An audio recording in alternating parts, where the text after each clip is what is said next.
Olá, boa tarde. O Gazeta News está no ar e essas são as principais notícias de hoje. Ônibus com trabalhadores rurais tomba e mata 6 pessoas na região de Marília. Polícia procura taxista suspeito de matar mulher a facadas após discussão no aniversário dela. Aeroporto de Guarulhos é fechado por cerca de 3 horas por causa de drones.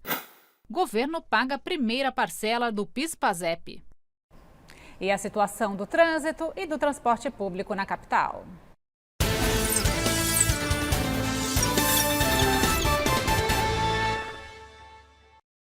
Vamos falar primeiro do trânsito nessa segunda-feira de carnaval. Imagens ao vivo da Avenida Paulista, aqui na altura da TV Gazeta. Situação bem tranquila para os motoristas. A cidade está tranquila agora, são apenas 94 quilômetros de vias congestionadas por toda a capital. É bem abaixo da média de um dia normal, sem feriado. Vamos ver imagens agora, de agora a pouco, lá da região do Parque Ibirapuera. Olha que diferente. Segundo a Polícia Militar, começou agora a dispersão do mega bloco da Pablo. A chuva também fez o folião começar a deixar a região antes do encerramento, que acontece daqui a pouco às 6 da tarde. E são mesmo essas áreas mais próximas aos blocos que os motoristas encontram mais dificuldades agora. E com o fim dos blocos, todo mundo segue para o transporte público. Vamos ver como é que está a situação agora? Então, na tela, linhas do metrô, tudo normal na operação do metrô. A gente troca para a CPTM agora, operação normal na CPTM concessionárias. Um ônibus com trabalhadores rurais tombou e deixou 6 mortos no interior de São Paulo.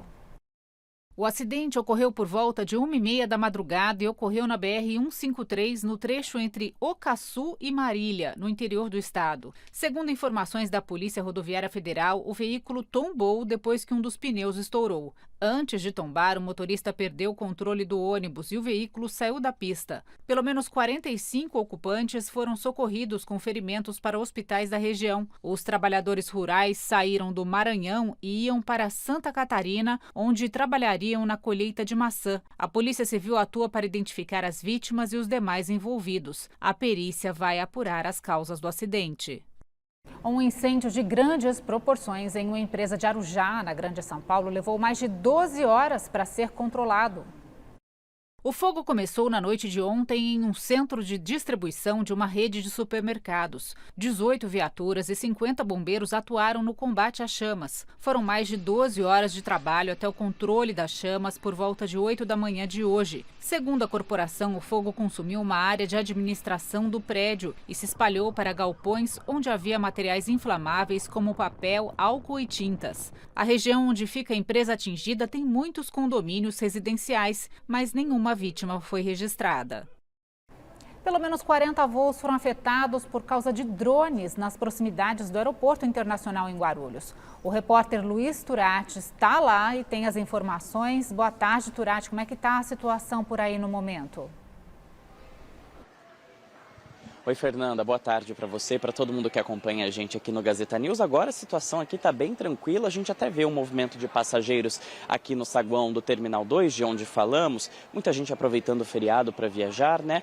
Mas não foi essa tranquilidade que aconteceu aqui ontem não, viu? Porque perto das 4 da tarde, 8 drones foram identificados sobrevoando as proximidades da pista aqui do aeroporto, o que paralisou as operações por mais ou menos 3 horas. Com isso, como você disse, 40 voos foram afetados. 32 tiveram a rota desviada para os aeroportos do Galeão, no Rio de Janeiro, ou Viracopos, em Campinas, e outros 8 foram efetivamente cancelados.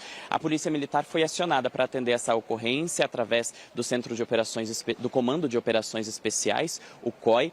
Os policiais usaram bloqueadores de sinal para tentar derrubar esses drones e o helicóptero Águia também atuou na ocorrência. Que não foi simples, porque os drones levantavam voo perto da pista e daí a pista era fechada. Quando a operação era retomada, esses drones levantavam voo de novo, ou seja, foram aí 3 horas de drones subindo e descendo até que eles pararam de ser avistados e daí a operação foi retomada por volta das 6h30 da tarde. Agora, a Polícia Militar tenta identificar quem são os responsáveis por esse drone. Os policiais, os investigadores fazem isso através de imagens do circuito de segurança aqui do aeroporto. Volto com você, Fernanda. Obrigada, Turati. E um avião da Latam precisou abortar a decolagem no início da noite de ontem após um problema técnico. O Boeing 777 iria para Lisboa e já estava atrasado por conta do fechamento temporário do aeroporto de Guarulhos. O comandante chegou a levantar o nariz da aeronave durante a aceleração, antes de abortar a decolagem. Os bombeiros do aeroporto foram acionados devido ao superaquecimento dos freios do avião. Os passageiros foram colocados em ônibus e voltaram ao terminal. Ninguém ficou ferido. A Latam declarou que o procedimento foi realizado em total segurança e que é o protocolo previsto para esse tipo de situação, mas não informou o que teria causado o incidente. A polícia procura por um taxista acusado de matar uma mulher em Cotia. Ariana Ferreira dos Santos comemorava o seu aniversário de 37 anos em um bar. Segundo testemunhas, ela e um amigo se envolveram em uma discussão com um taxista e jogaram cadeiras nele. O homem foi até o carro, pegou uma faca e desferiu golpes contra os dois. Ariana chegou a ser socorrida, mas morreu no hospital. O amigo teve ferimentos e segue internado sem risco. A polícia faz diligências para tentar localizar o suspeito. O nome dele não foi divulgado. O piloto de avião preso em São Paulo admitiu à polícia o envolvimento com menores e mostrou registros no motel com as vítimas. As informações foram divulgadas ontem pelo Fantástico, da TV Globo. A prisão do piloto ocorreu na segunda-feira passada em uma operação coordenada no Saguão de Congonhas. Segundo a polícia, Sérgio Antônio Lopes, que tem 62 anos, se aproximava das famílias para ganhar confiança e depois ameaçava as vítimas para que elas não contassem dos abusos. A mãe de uma das vítimas conta que descobriu do abuso através de uma denúncia anônima. Ao ser preso e questionado pela delegada, ele respondeu assim. Ele contou que, para entrar nos estabelecimentos sem levantar suspeitas, utilizava documentos verdadeiros de mulheres adultas. Segundo a delegada, ele sempre pedia para as meninas utilizarem algum acessório para dificultar a visualização pela atendente do local. Aos agentes, ele contou ter conhecido uma delas por meio da avó, que também foi presa. Além disso, ele assume ter encontrado com uma das vítimas uma semana antes de ter sido preso. Segundo a Polícia Civil, ele participava dessa rede de exploração sexual havia pelo menos 8 anos. Por fotos íntimas, ele pagava R$60 e para atos sexuais, entre R$300 e R$500. Até agora, ao menos 10 vítimas foram identificadas. Após a prisão, o piloto foi demitido pela Latam. O viúvo da professora Juliana Faustino Baceto, que morreu após intoxicação na piscina durante uma aula de natação, recebeu alta ontem do hospital. Em um depoimento gravado, Vinícius de Oliveira se emocionou ao falar da esposa. Foram 8 dias de internação, 7 deles numa unidade de terapia intensiva. Vinícius deixou o hospital caminhando e sorridente. Em uma mensagem, ele se emocionou ao falar da esposa. É uma vitória ter saído com vida. Agradeço muito a isso, mas tem aquela falta, sabe? É aquela vitória que tá... Falta, né? Falta a vida da Ju. Vinícius estava na mesma aula de natação no dia 7 de fevereiro na academia C4 Gym, na zona leste de São Paulo. Imagens de câmeras de segurança mostram ele, a esposa Juliana e outras pessoas passando mal ao deixar a piscina. Juliana morreu no mesmo dia. Ele disse tentar não guardar ódio ou revolta, mas fez críticas às falhas no funcionamento da academia.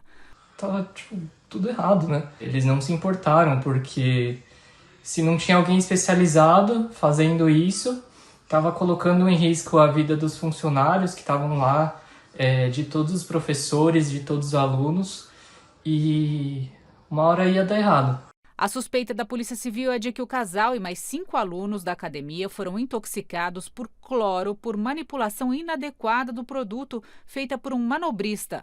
A análise da perícia ainda não foi concluída. Todos já tiveram alta. A C4 Gym foi interditada pela Prefeitura e os 3 sócios, César Augusto Terração e os irmãos César Bertolo Cruz e Celso Bertolo Cruz, foram indiciados pela polícia por homicídio por dolo eventual, quando se assume o risco de causar a morte. Na semana passada, a Justiça negou o pedido feito pelo Ministério Público de prisão dos empresários. Em São Paulo, os blocos de rua têm atraído milhares de foliões. A Paula Brazão está em um lugar para onde o pessoal vai depois dos blocos. Paula, boa tarde.